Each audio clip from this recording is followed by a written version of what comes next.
தமிழக விவசாயிகளை ஏமாற்றும் முகநூல் விளம்பரங்கள். முகநூல் ஓனர் மார்க் பொறுப்பு ஏற்பானா? அவன் மீது நுகர்வோர் நீதிமன்றத்தில் வழக்கு பதிவு செய்ய முடியுமா? பார்க்கலாம். ஃபேக்ட் என்னென்னாக்கா, இதில் இந்த ஈரோடு மாவட்டத்தில் ஒரு விவசாயி நஞ்சப்பன் ஒரு விவசாயி சென்னிமலை அருகே வாழறாரு.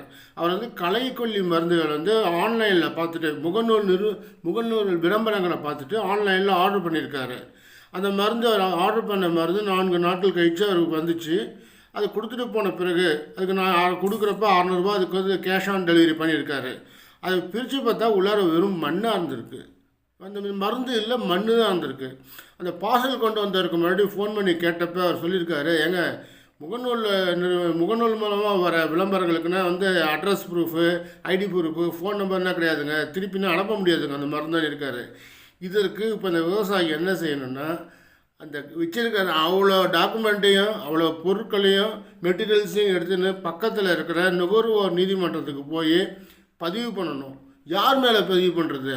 வேறு யார் மேலுமே இல்லை, ஃபேஸ்புக்கு மார்க் மேலே வழக்கு பதிவு பண்ணி $1,00,000 கேளுங்க. $1,00,000 கேளுங்க தவறாமல்.